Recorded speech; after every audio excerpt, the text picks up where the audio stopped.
everybody. Welcome back. So this last weekend, July 24th through 26th, we had our launch weekend for Narcissist Playbook. It was amazing. We had a bunch of amazing experts, and one of our amazing experts was Dr. Heather Berlin, who is also featured in the film. If you want to see the film, you can now go to narcissistplaybook.com. There is a rental button there.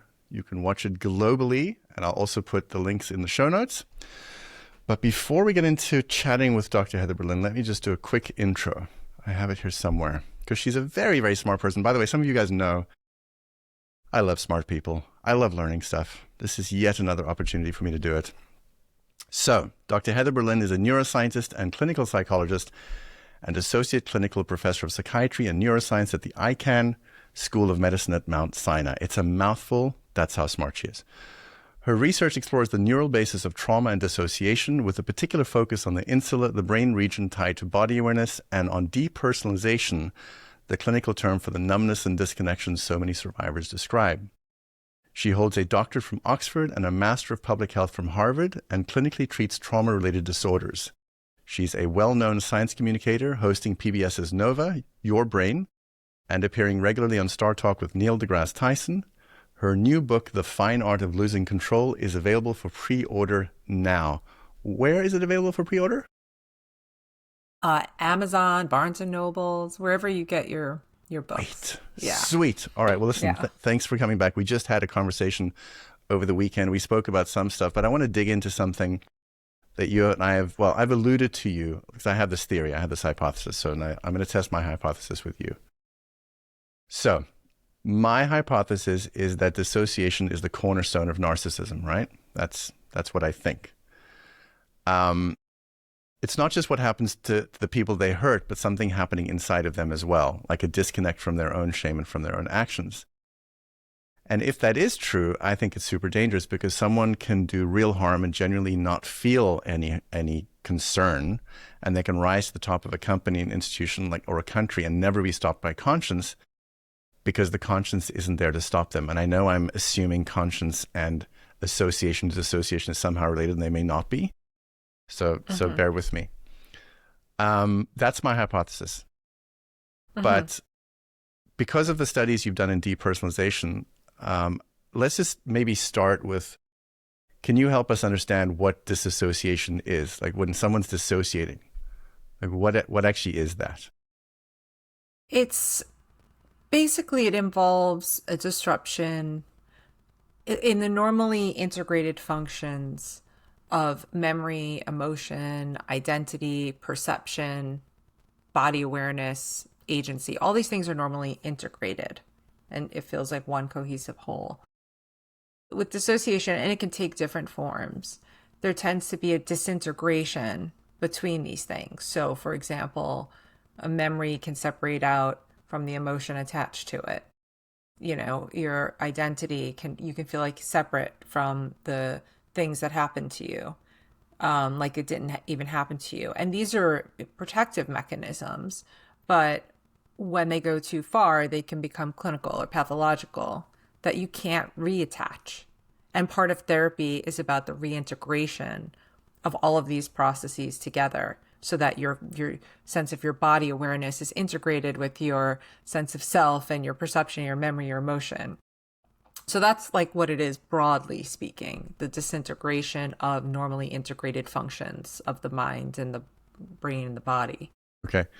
And so the effect is that you feel a certain disconnection from yourself, a certain numbness, a certain non-reality. Right. In certain types of dissociation, you can feel there are different subtypes, like dissociation is kind of the umbrella term. But if you get, it's something like derealization, things outside of you, it feels like you're watching a movie, like nothing feels real. Depersonalization is almost like you don't feel real. You don't feel connected to yourself. You feel almost like it's like you're out of your body. But that's interesting. Yeah, a lot of people describe this when something traumatic is happening, like maybe they're getting physically or sexually abused, and in the moment, they're almost like, I just disconnect, I'm not there, because it's so overwhelming, it's so traumatic that you almost it's like a mental escape from the whatever's happening to the body in that moment, which can be protective. A lot of children who get abused say this, they just leave their body. But the problem is when this persists and you can't get back into yourself and you just have this feeling of numbness and no pleasure, no joy, no sadness either, just numb. And that's a very typical reaction to traumatic experiences. I suppose then it's probably a good sign if somebody can say, I feel numb, because they must have a memory of not numb. So they must have some pathway back, at least theoretically. Yes, because your brain previously was in that state. So, I mean, there's differences when you're just sort of born that way, and we can, sort of talk about that. But usually, you know what it feels like to be integrated into your body, into yourself. And then when it's disintegrated, you can understand the difference, and that theoretically you can get back to that. And even people, so there are different dissociative disorders. One of them is called dissociative identity disorder. It used to be called multiple personality disorder, but that's the case in which you fracture your identity into these different subsections. So, and there's really interesting studies where in one, we call it there's a traumatic memory state and there is a neutral memory state. And so basically in one identity, you have access to the traumatic memories. And when you're in another state, you don't have access to them, or they feel like they didn't happen to you. So when we read people's scripts of their memories of the trauma that they've given us previously, in one state, they'll have heart rate reaction, galvanic skin response, like sweating, all these physiologic reactions to it. And in the neutral identity state, when they claim it didn't happen to me, they don't have any of the physiologic reactions to the memory scripts being read to them. So you literally can get into a different brain state. And the idea with therapy is to reintegrate these identities. That's why it's now called dissociative identity. It's this idea that the idea is that you have one identity that's been fractioned off. It's not like you have multiple different identities. One identity that's been broken out into different parts. And the idea is to reintegrate them back into a single identity, where you have access to all the memories and you've integrated it in that way. So the idea is that you still have the ability to get back into that brain state. Yes. Okay. Just this is a quick aside, then we should get back to the main topic. But is it true that in these different identities, quote unquote identities, that one identity has one physical condition or disease and the other one doesn't? Or is that just like a rumor? There are cases in which, yes, it sounds so crazy, but it's true. There's some where in one identity state, they have, let's say, they have allergic reaction to something. And in another, they don't.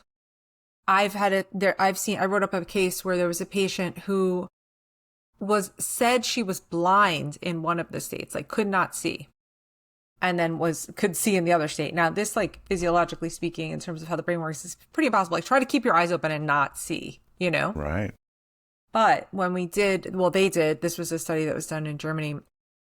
They did EEG, they measure brain activation in the back of the brain, the visual cortex, which you get reliable activation when a person is seeing something. And they did, I think it was like a flashing checkerboard. So in her sighted state, you would see this reliable pattern of the flashing checkerboard. In the state where she claimed she was blind, it was like flatline. You did not get that in the visual cortex. And so basically what happens there is we think there is a suppression of information early on in the visual processing. Like first it goes to the thalamus, then the information gets sent to the visual cortex. Early in that processing, there is a suppression of that information getting in. And that might have been some sort of protective mechanism. Like, maybe she had seen things that didn't want to see, and the brain actually suppressed that information and created this identity state in which she doesn't see things. Eventually, I was going to actually bring her in to do neuroimaging. I was fascinated by this. But she was in therapy at the time, and they actually managed to reintegrate these identities, and she lost that, I don't know if you want to call it ability, that disability, but yeah, it's totally possible. That's extraordinary, because what it says about the brain, the fact that it could stop those nerve impulses, quote unquote stop, Yes. Holy. Yeah, what? or redirect them or suppress them to a way that they don't get into consciousness. Yeah. It's amazing what the brain can do, outside of your control and outside of your awareness. Yeah. But like that's what, Freud had some things right. I'm not saying Freud was right about everything, but things like repression and suppression and dissociation, like that and he was a neuroscientist. He claimed, these all have physical mechanisms in the brain. They didn't have the technology to understand them yet. I wrote a whole paper about the neural basis of all of these processes of repression, suppression, dissociation. Repression happens unconsciously. So basically things that are traumatic, just the brain puts them down somewhere and you don't have conscious access to them unless you go through therapy or maybe psychedelic psychotherapy.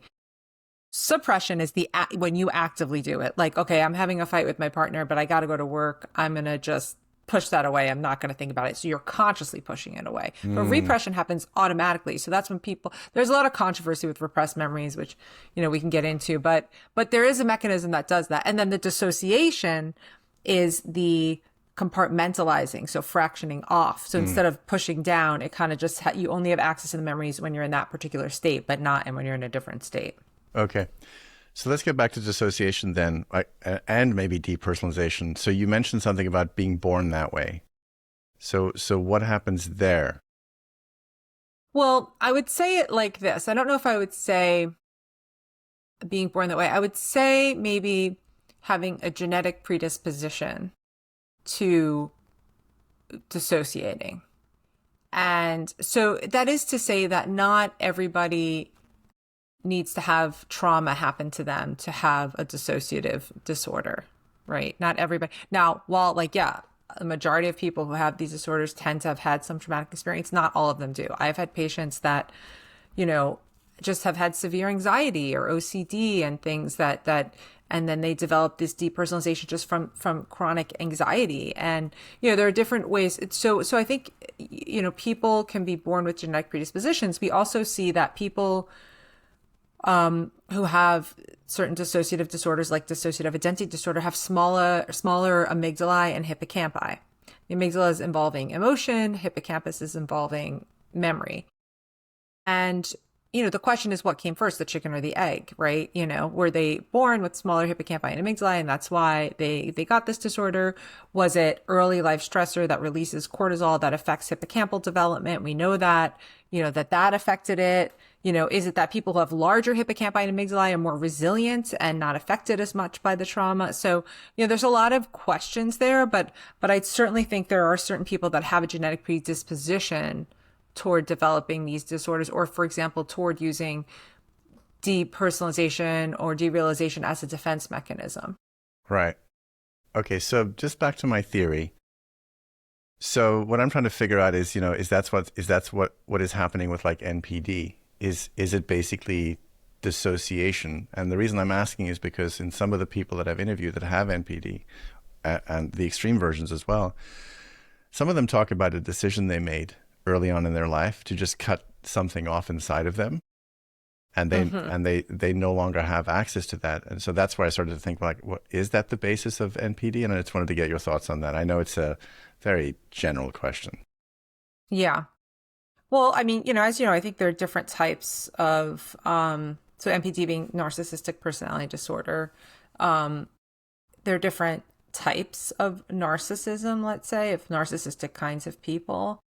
Some are malignant, which I think is the sort of the evil kind. Mm-hmm. Some have just the, where they're looking to exploit people and manipulate people.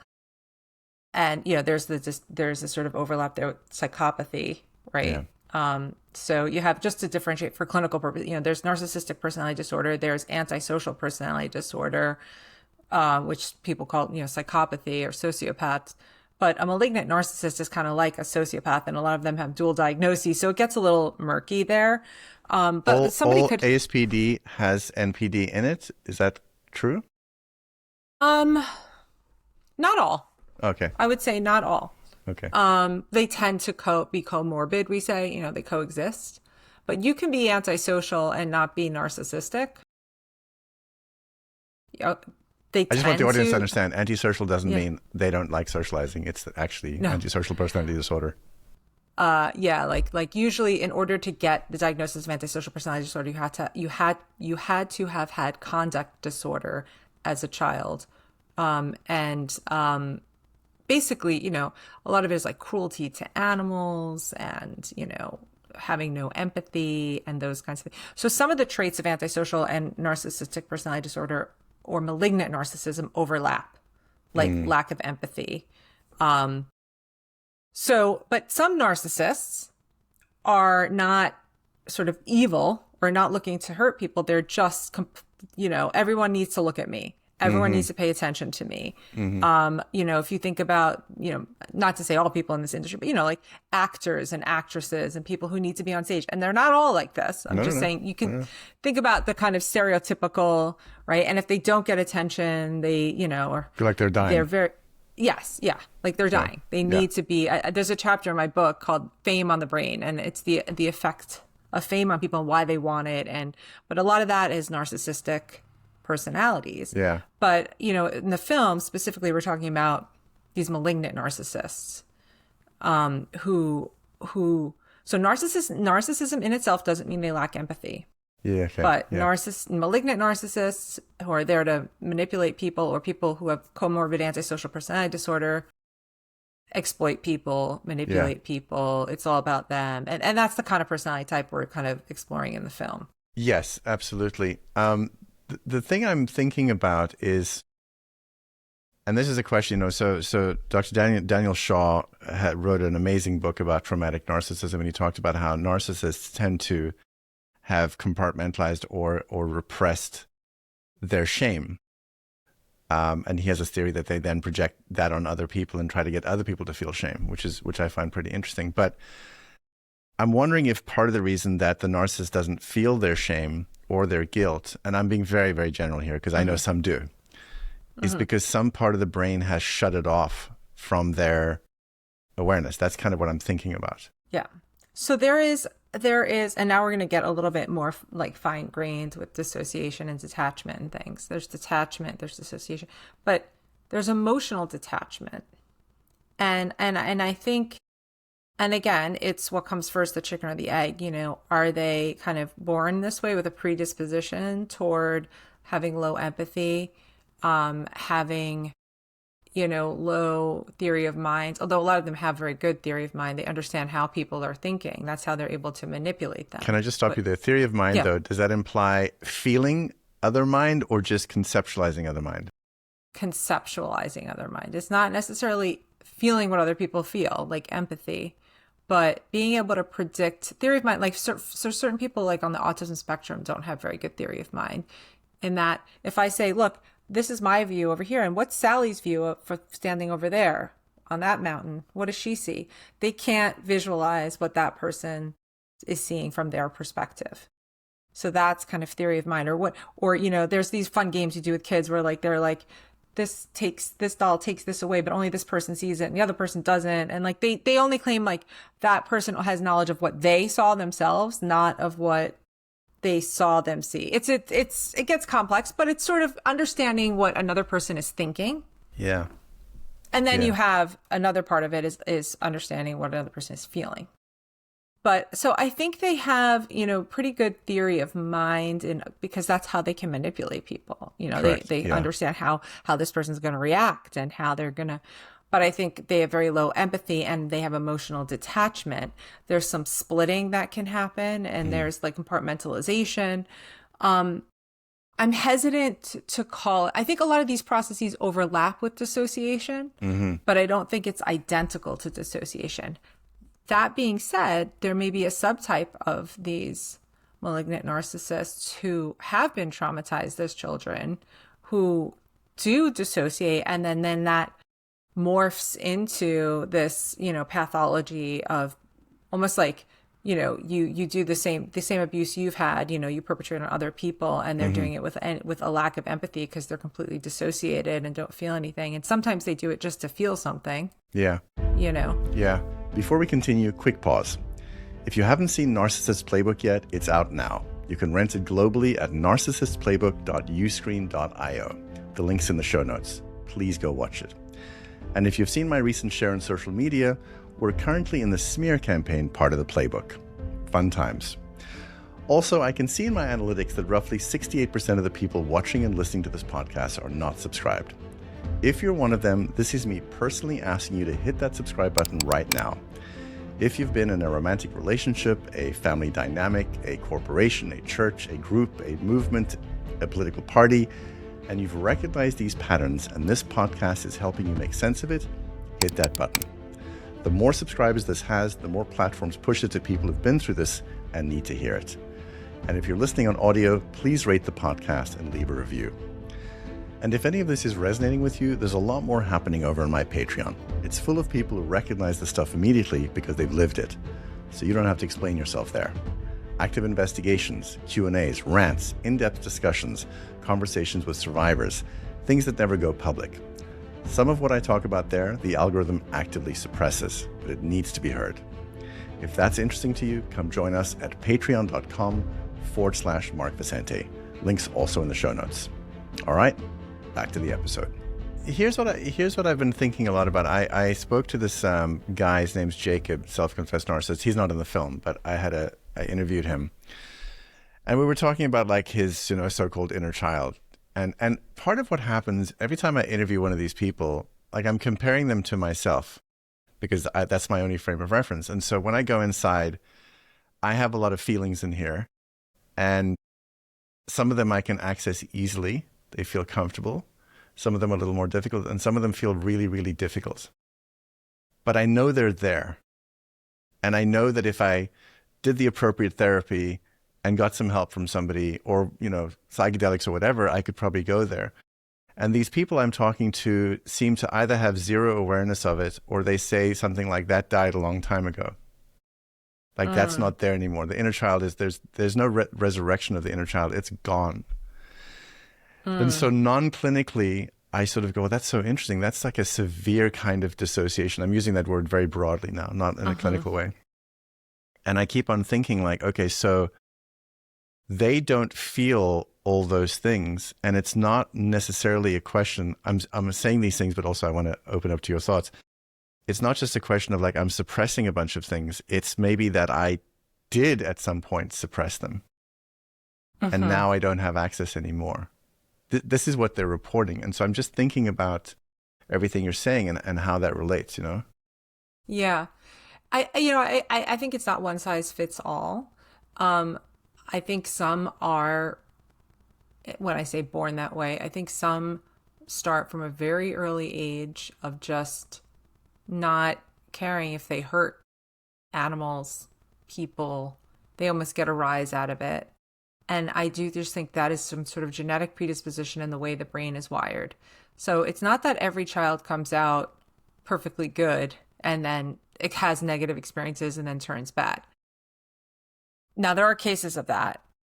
But so we have the one set, which is like born with this brain that just doesn't function like other brains. The way there's, atypical people that have all sorts of, are born with different neurological conditions. You have autism spectrum disorder thing, they are born like this. And I think that there is a certain brain type that people are born with where they lack this caring and empathy. Then there's another maybe subset of people, they all end up in the same place, but there's different etiologies, there's different causes. Okay. Another set who maybe they started out pure and innocent and good and had all of these negative experience, or maybe just one very big negative experience that caused that at an early age when the brain was still developing to, shut that down.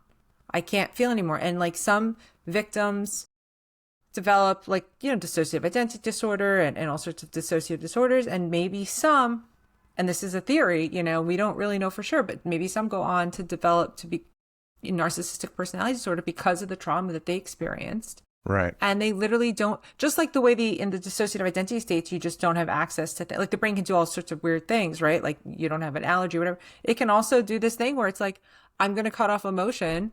We're not going to feel anything anymore. And now the more cognitive aspect of it, so that's the emotional aspect, the more cognitive aspect says, I'm going to now harm people and do things I get pleasure out of it. That's how their brain gets wired up. Yeah. So it can be learned or, just genetic. Yes, and I think that's the thing that I find so fascinating is people that seem to have made that decision. And again, when I was a kid, I used to get angry about stuff. Like I remember being angry at my dad one day and I packed a bag up. I was living in the bush in South Africa and I packed a bag up and I was going to go leave home, which was really stupid because there were like leopards out there and stuff. And it faded. This like screw everything, disconnect from any feelings and any love I have for my parents. It's going to be gone. And I tried to hold on to it. And of course I couldn't. Yeah. Because eventually I missed mom and dad and then it got dark and, I was scared and whatever. But I do think about So you're saying maybe that it is possible to make a decision like that in extreme cases. I'm not going to feel X, Y, and Z, and then that's that. I don't know if it is a conscious decision.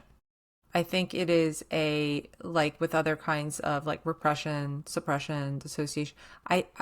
Well, not suppression is conscious, right? I am consciously not going to feel, or I'm not going to think about this thing that's upsetting me. I'm going to push it aside. And you're doing that's a conscious process. You get prefrontal cortex activation, down regulating these subcortical areas.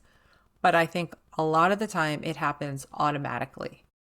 Something bad is happening to you. The brain is like, this is too much. This is overwhelming. I can't tolerate this. I need to escape somehow. And everybody has different, defense mechanisms or way in which they can escape from this or conceptualize it. Some people use intellectualization.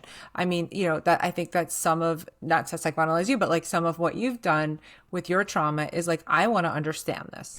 I need to figure this out. And that is a reaction to this, like of how your brain can tolerate it. It's so hard to process it, whatever. I need to understand it. Yep. And that's, what you've gone on that journey. Yep. So that's one form. Like I tend to do that. My intellectualization, I've had trauma and things. I became a psychologist and a neuroscientist, and I want to understand, like, I had a borderline personality disorder stepmother who was like evil to me growing up. And I was like, what is this? And I ended up studying borderline personality disorder because I'm like, I want to understand how can a person get this way? And there's a lot of overlap there with the narcissistic traits and a lot of the personality disorders overlap. But other people have, dissociation as a defense mechanism where they just detach. And so some of these malignant narcissists and this is giving them the benefit of the doubt, that they had a traumatic experience. They had to defend themselves and protect themselves. The brain had to. Right, yeah. And it decided whether the person was conscious of that or not to detach and say, I'm not going to feel anything. And actually, I'm going to become the aggressor, And again, not a conscious decision, but my protection is I'm now in charge. I'm in control. I'm taking control by being the perpetrator now. Right. Versus the victim. And that could be a reaction to that. And that's, in a sense, a kind explanation for what some of these people become. But I've met, very malignant narcissists or narcissists who haven't had traumatic experiences. And it's like, okay, well, where is this, and then I think they are that's how their brain is wired. There was no point in which they suddenly changed or had some horrible experience. Like, this is just who they are. Yeah. Yeah. I just want a quick detour to borderline because I don't think you and I have spoken about it, but I recently encountered a bunch of people. And I was so confused because I talked to them in the evening about something, and the next morning I was talking to a different person, and I was like, what is going on? And I first thought, like, what am I doing wrong? And I remember calling Dr. Ramani saying, I don't know what the fuck's going on. And she says, oh, no, that's borderline. I was like, holy. And so I was just thinking about the way you described your upbringing. It seems to me that being raised that way, there's no fixed thing to hold on to because it's constantly changing and all over the place, right? Yes. I mean, I ended up doing my PhD on the neural basis of borderline personality disorder. So I knew a lot about it experientially and then from a scientific perspective, but they don't have a stable sense of identity themselves. So it's an unstable sense of self. Very, usually narcissistic, they need to be the center of attention. They're very sensitive to perceived rejection. They do splitting, like it's all or none. Like either the person is like the best thing in the world or they do something that they feel perceived rejection and then they are the worst person in the world. So they go from loving to hating the same person intensely and can be instantly. But yeah, there's no self there to grasp onto. You're dealing with this amorphous thing that's changing, and they're going to morph to fit into whatever they need to be to get what they want, to get the attention they need. And there's a lot of, and some of them act a lot like the malignant narcissists in a way, Right. Right. Yeah, so it's a very difficult being a child living with somebody who you knew, I was an intelligent child and I knew there was something wrong here. But I was too young to have, any power in that situation. I was powerless and it was pretty rough. Yeah. It must have been. Also, I'm thinking like as a kid, you're mapping the parents, and the parents almost unmappable. I mean, that's Yeah. a whole nother thing.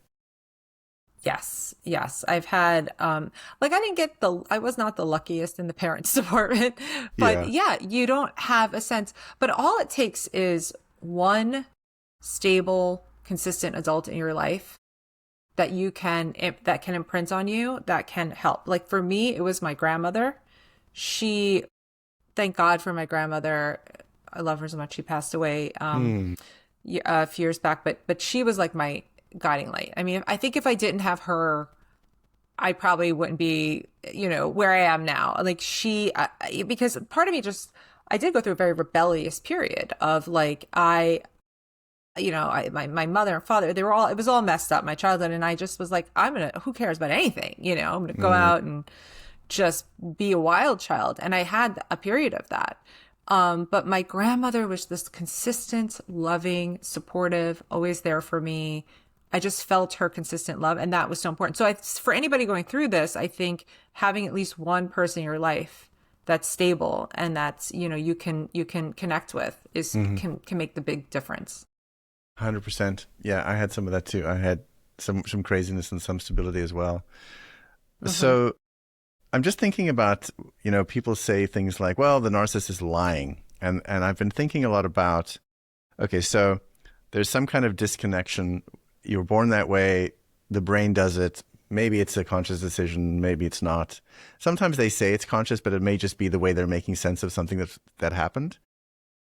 And they don't have access to certain things because they've now built this fantasy self on top of so there's the disconnection, and they've built this fantasy. And then you say to them, you said X, Y, and Z, and they don't remember it. They don't know that they did because maybe that belongs in the compartment that's buried so deep they don't have access to it. And Hmm. so I was thinking about, you know, when you see somebody do something really hurtful and then they act like it never happened or like it wasn't a big deal, I'm thinking, is it always a lie? Or could their brain have buried it? These are the things I've been thinking about. Hmm. Help me make Hmm. sense of it. Yeah. Um, Again, with the caveat that it's not one size fits all, but I do think that there can be a couple of explanations. One is that their brain is also in a protective state. It's self-protection. And we all tell stories to ourselves to justify things that we've done or to explain it. The brain is a meaning maker machine. It's trying to make meaning out of everything. And so we create narratives, and there's all sorts of studies where I can, or researchers, we can influence people unconsciously with different, subliminal stimuli and get them to pick a certain thing or say they decided for this and that reason. And they come up with a whole story about why they decided when we know it was because we primed them, right? So we tell ourselves story all the time. So a narcissist needs to protect their ego at all costs. And that's why they're not accountable for anything. They'll never take accountability. It's always somebody else's fault.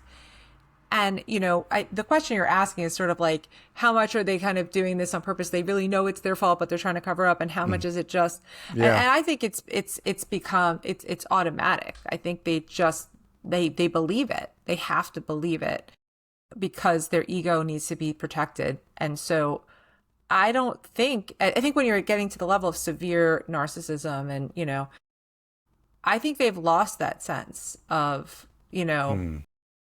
maybe it is my fault or whatever, but I'm just going to tell the story. I think it's just automatic. They believe the narrative that they're telling. Well, okay, this leads me to think about like the ego, like a normal ego, which can withstand criticism, a normal ego and the structures around it, which is, maybe that's about self-improvement. I want to be better. I want to be, whatever, versus their ego that is so flimsy that they fly off the handle if it gets challenged or go into like it never happened or whatever. Hmm. How does that happen? I'm putting aside everything I've ever read and I'm just trying to feel it out. Like, how does that happen where the quote unquote normal person, is tested against reality, adapts to reality, and this other person refuses to adapt to reality? creates or inherits because of some brain decision this very, very flimsy sense of self and holds on to that like they're going to die if it doesn't maintain its structure. I'm trying to feel through like what happens that happens. Identity is a very, it's not a stable thing. It changes throughout your life. It's just another construct of the brain. Like, I've written about this a bit in my book, although they made me edit a lot of it out because it gets very philosophical. But there is I would have loved that stuff. I know. Tell my editor. But there's a whole section on there is no real self. Yeah. There is no self. Sure. Your self is a story that your brain constructs based on your memories and concept of self and all of this. But yeah, there's a physical body. And a brain. The brain is constantly changing, but this concept of a self, of a me, is a construct, and so it's vulnerable to, and it can shift, in a positive way with positive experiences, or your whole perspective can change if you have astronauts talk about an overview effect. When they go into space and their whole perspective changes and their point of view, or some people with psychedelics have that shift. So it's not a stable thing. And people who are vulnerable narcissists, who really actually have a very unstable sense of self, have to build up this narrative of a self to protect it, or else if not, it will crumble because the foundation is very flimsy. Mm. Now, again, I don't know how much of this is conscious. I think a lot of it is unconscious. But there are a type of narcissists that have a really abnormally stable sense of self, and it's just an exaggerated sense of self. Right? So there's different types of, there's a vulnerable narcissist where there's no real stability there, and they need to build this big facade, and they don't want their house of cards, and so they'll protect it at all costs. They don't want it to be knocked down. And there's just somebody who has a very stable sense of self and just an exaggerated ego that no one can penetrate. Yes, I want to talk about that for a second. I saw that, and I have to be very careful here. During the trial with Raniere, let's just say I saw lawyers display a kind of confidence that was pretty amazing, like a grandiose sense of confidence. And I look at some of these people, not just lawyers, a lot of people have it. Presidents have it, prime ministers have it. And it's so interesting because they don't seem to have any doubt. Like the fantasy, or what you're describing as the self, is so watertight and so complete. Even if it's tiny and doesn't express in a broad way, it seems impenetrable. And then they walk into court and they say shit, and everyone's like, that level of confidence, it must be true. Do you know what I mean? Right. Mm-hmm. And I'm fascinated at what that is. The thing is, if you are nuanced at being able to identify this, like if you're, I guess, a psychologist who specializes in this, or maybe, a judge in a courtroom who is specialized in trying to identify different personality types. Because it's not just the lawyers, right? It's the witnesses. Sure, and sure. Who am I going to believe? Am I going to believe this narcissist guy? You have to be sensitive to pick up on, exaggerated confidence and sense of self. And if you're nuanced enough and being able to do this, you could pick up on it. I've had experiences in courtrooms too with people, and it's just sometimes they just make such exaggerated claims that it can't be true. Whenever they're always or never statements,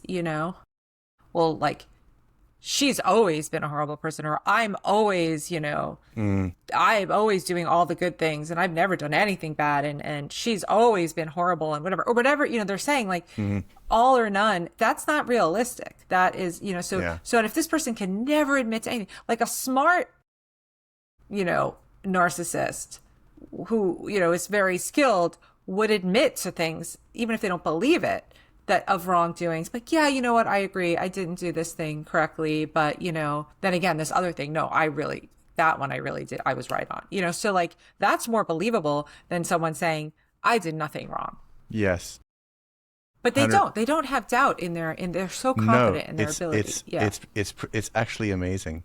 I see that with world leaders, and I'm like, how are you spewing such lies?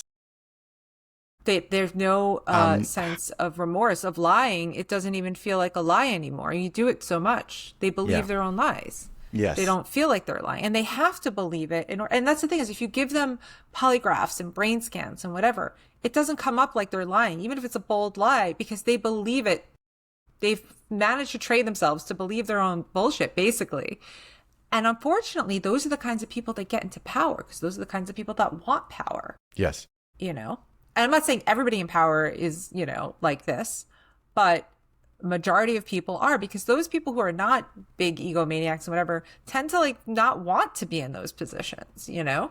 100%. I'm terrified of power. I'm like, it's just a lot of work. It's a lot of responsibility. I'm responsible for all these people. What if they get hurt? I'm like, I get blah, blah, blah, blah, blah, you know? Right. You have to almost not care, or at some level, because if you do care, it's such an enormous weight and responsibility, and can be so painful if you're the one in charge. I remember as a kid, I used to be like, I want to be the first female president, you know, like I thought that would be so cool. And then as I started to get older, I was like, that would be a horrible job. Like, I don't want to be the last person to have to make a decision. I'm like, you know, should we bomb this country? Should we go to war? Should we, like, I don't want that on me. Yeah. You know, I think I'd be paralyzed by indecision, honestly. Yes. Okay. So speaking of paralyzed by indecision, I was thinking, so many questions. So somebody said to me the other day, but isn't dissociation good? Because you need distance. And the way they were understanding dissociation was different than I was. I was seeing it as potentially a problem. There is a way when you have distance. For instance, I'm going to mix too many things up here, but for instance, you know, some people have a sense of, oh, there is no self. You know, so now I have a sense of distance. Now I'm watching the program of me running its thing. I can still feel it, but I recognize with some distance, like, oh, I'm doing that thing that I always do. Gee, I wonder if that's changeable. And it's not detached. It's still associated, but it has a slight distance to it. And then you get people that take that into like complete spiritual bypassing, where they say, like the non-dual people, where they say there is no self. And I agree with what they're saying, but they're so far gone that they're not human. They're beyond human. They're like so far up the fucking clouds that there is no self, there is no whatever, everything that's happening is fine. You know, there is no judgment, there is no morality, there's no whatever. And I'm like, okay, now you're in Delulu land because you're not going to survive. Your followers are helping you survive your delusion. Yes. So there's a fine line. Can we just talk about the difference between those two things? Yeah, you know, well, in the whole field of evolutionary psychology, you know, the theory is that every psychological disorder is something that was adaptive, an adaptive mechanism that has gone too far and it becomes maladaptive. Mm-hmm. So yes, it is adaptive to be able to distance yourself. In terms of when we do cognitive behavioral therapy, you know, one of the techniques is like a little bit of distancing. Like, let's look at what happened to you from a different perspective. Let's create some distance from it. That is adaptive and healthy. And, you know, you don't want to be living in this horrible trauma all the time. It's a matter of degree. It's a matter of degree and how much control you have over it. So certain people you distance so much that you dissociate, you're disconnected. It's almost like you cut the string that keeps you connected and you can't get back. Then that becomes maladaptive. Then you're living, you know, far out or in la la land or whatever, like nothing is real and nothing matters. That's not healthy. So it's about a balance. Like I write in my book, it's called The Fine Art of Losing Control. Mm-hmm. You know, it's about, you want to let go, but not completely, because that becomes too much. You're impulsive and whatever you're doing, you know, maladaptive things. So how do you control the dial to be able to turn it up and turn it down? And you can think about that with anything, with control, with dissociating or distancing. You want to do it just so much. And some people do it too much. They need to learn how to rein it back in. Some people do it too little. They need to learn how to let go. So it depends on where you are in the spectrum and how much is the right amount. So healthy in some contexts, unhealthy when it goes too far. Right. I like what you're saying, though, because it's not an anomaly. It's built into the hardware that we can do this based on, you know, evolution. Right. Yes. Correct. Yes. It is one of the tools the brain has and it uses it. But sometimes if it goes too far, it becomes maladaptive. And that's with everything. Think about anxiety. It makes sense to be a little worried or think about the future of what bad things can happen and what you can avoid, and that's going to help you survive. But it becomes maladaptive when you're doing it too much and you're avoiding everything and you're not leaving your house anymore. You know, at this point, then the bad outweighs the good of this adaptive structure we've had. Yes. So I want to just ask you about introspection, because I was thinking about it. Again, I've spoken to more narcissists than I care to think about, who have basically admitted their condition, many more than just that are in this film.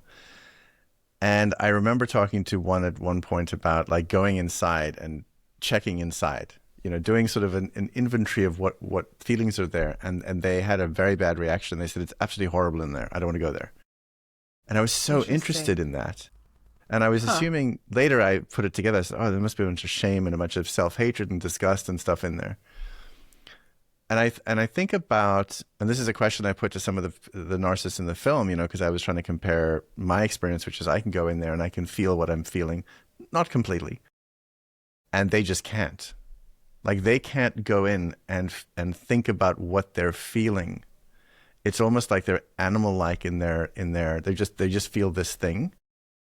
Mm-hmm. Some of them have a kind of detached intellectual understanding of it, but they just don't want to be still and they just don't want to go inside. And so I have this general feeling, and maybe this is really, really broad, but I mean, I think it's good to be able to do that. And I think it could lead to bad things if there's a refusal to do it. And my sense is some of these people refuse, or maybe it's not refusal. I don't know. They refuse to introspect or to go in and be in touch to with me, their it seems feelings. like refusal because I'm projecting my architecture on them. Maybe it's not refusal. Maybe it's incapacity. It could be. It could be. You know, it's hard to say, but if you don't have a really stable sense of self, or if there's a lot of darkness in you, you know, maybe that's unpleasant to be around, you know? I mean, I think like a lot of the population, I've become fascinated by these true crime stories, right? Mm-hmm. Mm-hmm. And I just think that, and I wonder why are other people fascinated by it? And it's almost like a rehearsal in your mind. Like, how do I, you know, we talk about like nightmares. Nightmares one theory is that they are a rehearsal for you to get out of a situation if you ever were to be in one. Mm-hmm. What would you do if like somebody, you know, broke into your house, and would you run? Would you do so that you almost practice it in your mind to prepare yourself? Mm-hmm. And I think some of these true crime things is like, okay, what would I do? What are the signs? How can I, and almost what the film is doing too. It's like, these are the signs, these are the patterns. So you can predict it early enough that you can get out early enough and save yourself, you know? Mm.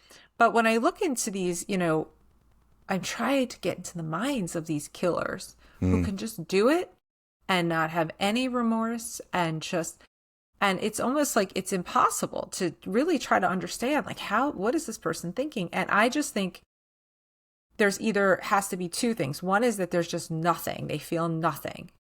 And so you can do anything if you feel nothing. And I try to liken it to like, maybe if you kill, you know, a mosquito, mm-hmm. right? You kill the mm-hmm. mosquito. You're like, it needed to be killed. It's fine. I don't feel remorse for it. Mm-hmm. And maybe to them, you know, killing a person is like killing a mosquito. It just doesn't feel like anything. Mm. That's one way to concept. And I do think there's some of that. It's like that, where they just don't feel it, or they feel nothing most of the time. And that's the one thing. They have to go to an extreme to get any kind of feeling, to feel anything. And the extreme is murder, let's say, in this case. But there's another part that it could be they just have so much horribleness inside, negative feelings, trauma, you know, just horrible, horrible things. It's impossible to be able to go inside and look in that within yourself.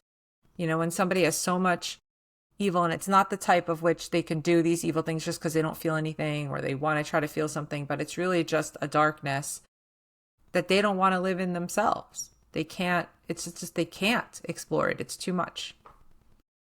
Somehow that feels better to me, that they have that reaction, because it implies a kind of encompass a kind of morality. I feel bad about the bad stuff. Yeah. You want them to feel bad, but we look at people with brain lesions. Like some people get brain lesions of the prefrontal cortex, and then they don't feel empathy anymore, and they don't feel. But what's interesting is that there's also this issue of morality. There's morality develops over time, and some people know they can kill. They know the moral rules, but they do it anyway. Other people never really learned that. They don't have that sense of morality. Yeah. So it's really what you want is you want them almost like you have this when you want them to feel, you want them to know what's wrong or something. Yeah. Like, right. Not just calculate it, but feel it. Yeah. Yeah. You and I had a conversation, I don't know, many years ago, because we first met at Sundance. I think I found you on Twitter, and then we finally sat down and we had an amazing, amazing chat. We've been, chatting since then. And we were talking about my former cult leader, Keith Raniere. He's not former, he's still alive in Arizona. He's in jail though, right? He's in jail. He's like now 5 years into 120 years, so 115 years to go. I remember, I don't know if it was just me or a few of us were trying to, because he talked a lot about psychopaths, and which we didn't understand what was going on there. And we said, like, how can they not care? And how can they do this? And how can they do that? And we were in a restaurant in Clifton Park, New York. And he said to us, regaling us as he would, I want you guys to imagine something. Imagine like there's a bunch of robots outside and they want to get in and maybe they want to harm us. And you go to the door and one of the robots says, are the humans in here? Are you going to say, yes, they're in here? No. What are you going to say? Is it, there's no humans here? And he said, are you worried about the robot's feelings? And we said, no. I said, right, because it's a robot. That's how psychopaths see people. There's nothing in there. They're just a utility. They're just a program. And I thought that was interesting because he was literally telling us how he operates, how he thinks. Yeah. But yeah. I thought that was interesting later because I thought, okay, so if I'm empty inside, I project on other humans. Other humans are a proxy, an avatar of my projection. They're empty inside too. Mm-hmm. It's just a thought I was having. But who thinks that? You? I was wondering if the full-blown psychopath, because of the kind of emptiness that they may have, sees other people as empty as well because of their emptiness. Yeah, I mean, this is the thing. When it comes to sort of feeling and consciousness, we only have access to our own consciousness, right? It's first-person subjective experience. I assume that you're conscious and have feelings, but that's an assumption. That's a projection. I have no idea. I only can base it on what you act and look like. And I guess you're human too. So you might feel things the way I do, but it can be completely different. But if I don't have, let's say, not just theory of mind, but theory of emotion, like it's like, I can't even, so we call it empathy, right? Okay. I can't. Theory of emotion is empathy. It's the same thing. Yeah. I'm calling it theory of, like it's a proxy for theory of mind, but being able to understand others' emotions, being able to feel, just like being able to see their perspective, seeing their viewpoint. Can you see that they have feeling? Can you sort of empathize with them? And I think that they lack this very much. So it's like, I feel what I feel. Mm-hmm. I don't know what you feel. I don't care what you feel. Maybe you don't feel anything. Mm. It doesn't matter to me. And maybe I see you as a robot. Somebody once described this. I was, dealing with a narcissist, and a friend of mine said, and every time he would do something to me that was just horrible, I would say, how could he do that? I don't understand. Why could he treat me like that? And then he said to me, he's a broken robot. Think of him as a broken robot. He's going to keep doing the thing over and over again because that's what he is. That's what he does. And, so in a weird twist, like I was kind of looking at him like, okay, he's just a broken robot. That's how he's going to behave. I can't question. I can't even attribute the same kind of feelings or empathy that I have to him because they don't have that. But I think they do see other people as they're not seeing them for feeling beings. They're just strategic. They're just objects. Yes. They're objects. Yeah. I mean, I've told certain people. And it is. And not to put people with autism on that same scale, because they're not, but there is aspects of autism where they don't have theory of mind and they do see people as objects, but they're not malicious. Yeah. Right? but they do tend to see people as objects, and that is a possible mechanism that could be going on, with these sociopaths. Yeah.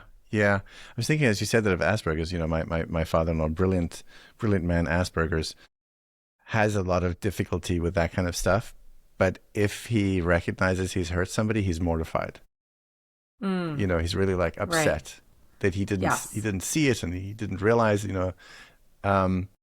Right. They can't read emotions that well or, sense them in people. But because I've worked with a lot of patients like this, they always are feeling very bad. Maybe I said something wrong. Maybe I hurt this, but I don't know.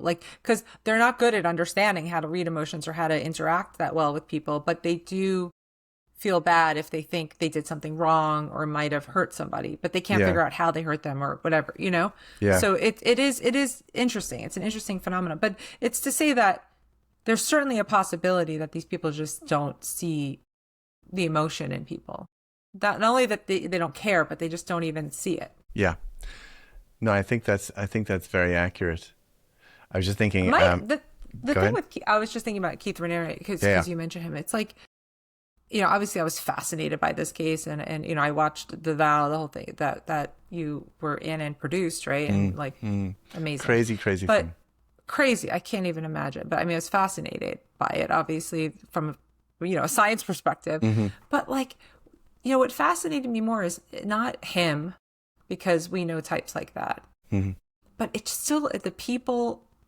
It's the people around him, like why they followed him. Why, wasn't there any cue, red flags, cues? Because my mind is anybody who says they know better and they know everything, I question. My best professors, let's say, would be the ones who would not be proclaiming to know everything. They would be like, we don't know. There's so much going on in the brain. We don't know. This is the best we know. And the ones who proclaimed they knew everything usually weren't, they didn't know. They knew less. Yes.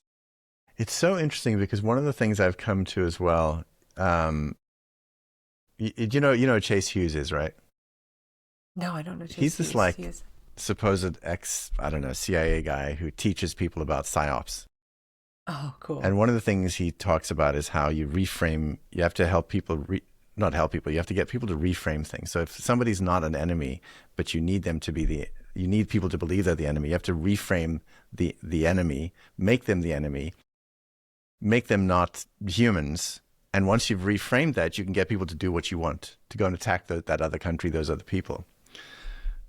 The thing that I'm thinking a lot about is one of the things that happens in cults is things are reframed. Not only reframed, the others are reframed to be bad, but also your natural radar, your natural instinct is taken offline because you're very carefully shown that the things you think are normal are actually abnormal.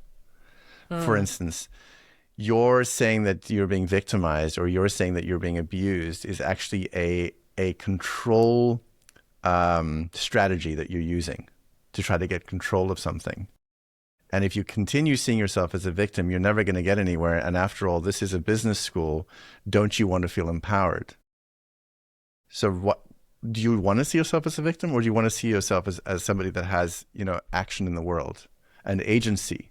So every time you call yourself a victim, you're now taking away your potency. So now what happens is something gets done to you that's not good, and you've reframed it in your mind as my reaction is probably not the best. I need to have agency. That wasn't abuse. Right. Wow. It's very weird. Yeah, it's just like a mind fuck, basically. Yeah. It's a complete. I do give them credit, not and people like Trump and whoever too, is that they're really good at, really smart with their techniques of manipulating people. I give this to Trump all the time. He's got it down, his whole technique and the lying and the propaganda and all that. They're really good at that if they would only use that skill for something good. And the other part that annoys me, and this was with Keith and also with the Scientology guy, which is L. Ron Hubbard, similar thing, where they take the techniques that we know from psychology that we're using to help people. We understand the human mind and what works and what doesn't work. In a way, we're manipulating people for good, right? We're training them, we're retraining the brain to help. And they're taking those same techniques and using them for their own, their own profit, basically. Yeah. Yeah. And twisting it. Yeah. I think that's why I have this obsession. I want people to understand psychological operations, also at a bigger level. I want them to understand it in media. If you turn the news on and every single major network is running the same damn story and you compare it to reality and it doesn't match, then like there's maybe a problem, like I'm obsessed with this. Anyway, and propaganda. I mean, the propaganda machine. Just as a side note, Freud's cousin was Bernays, and he started the whole PR movement. And it was like when they were trying to get people to smoke, he was like, "Let's have the suffragette." They wanted women to smoke more. Yes. Let's have the suffragettes do their march and all be smoking cigarettes, and it's showing women empowerment, and got all these women to start smoking as a symbolic form of empowerment. Yes. It was like twisted, but it's all similar. But he was Freud's cousin. So he used a lot of psychological techniques. And then I think the son or the grandson started up Netflix. Really? It leads to Netflix. Oh, that's crazy. It's crazy. It's crazy. All right, we could talk forever. People can find you, I think it was at your website, heatherberlin.com. heatherberlin.com. Yep. And like I said, the book's coming out in March. My TED Talk's coming out in November, the main stage TED Talk. You did it already? I did it already, but they're releasing it November 9th. Nice. And and the second season of my podcast is starting to roll out next week. Very exciting. So it'll be very exciting. That's very exciting. And we get to see you in person because we're planning to do an in-person tour of Narcissist Playbook. We're going to do a few in New York, so the audience was going to get to see you, and we're going to spend some time together. As always, thank you for I'm always my mind is always broadened when I talk to you because I'm like, oh, I hadn't thought of that. Oh, I hadn't thought of that. So I thank you. I really appreciate it.